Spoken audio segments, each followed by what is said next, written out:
Today's sponsor is Audible.com, who has more than 180,000 audiobooks and spoken word audio products.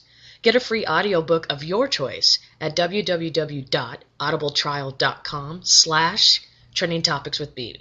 Hello and welcome to another browsing edition of Trending Topics with BB. I am your humble host, Brooke Brown, hence the BB. I want to give a shout out to everybody who has found this podcast, who's still listening to this podcast. I really appreciate it.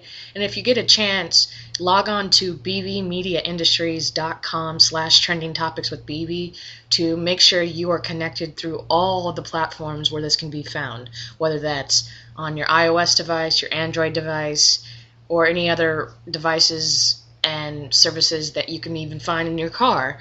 And while you're listening to this intro, please, if you're on the iTunes page, please subscribe and leave a 5-star comment and rating. That will be great for other listeners to find this podcast. Now, I bet you're wondering what this episode is entailing. Well, this is another episode of what I like to call my soapbox, because I got a little bone to pick with the overall society in which we consume music. And I really hope that people fucking get this idea.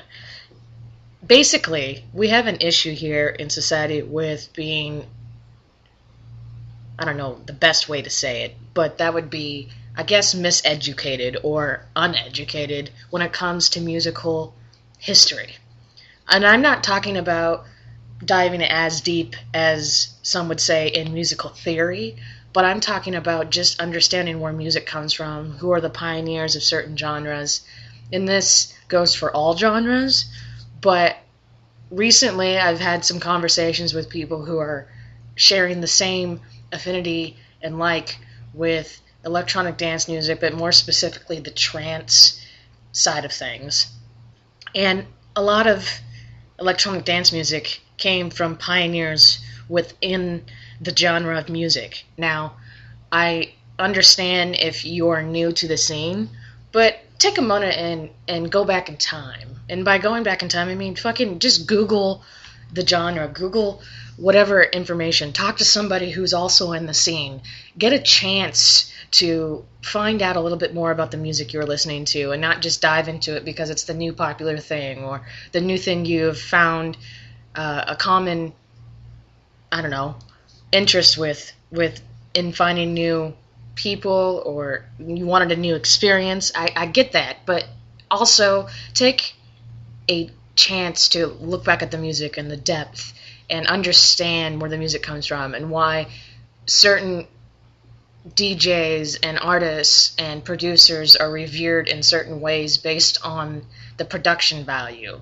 of a song or a track or an album in general, as well as the comparisons you can go with in terms of sets by DJs. In this day and age, everybody has their own favorites. I get it, we're all different, we have our affinities, but please fucking just go back and just learn the music history. Think about all the genres that actually are a lot older than maybe genres nowadays, considering that the U.S. in general is behind the curve in finally figuring out that electronic dance music is cool, but then there's a lot of problems with the newfound popularity as to if they produce a popular track, then they become a DJ, and there needs to be realization that being a DJ is actually an art form and the production value. And anyway, so fucking just, my soapbox for today is please just fucking research and understand where these genres come from, who are the pioneers, what you can do to keep the scene alive, learn more, engage in conversations, subscribe to this podcast. No, but in general, just research the history of music. And I'm not even talking musical theory, and we can break that down. That's a whole nother podcast and soapbox I could get on. But today's soapbox really just focuses on the recent conversations I've had with people and not understanding where genres of music stem from. So please, just for the love of all things music, check out the history as well as what is current. And that is my soapbox. And you have a good day. BB out.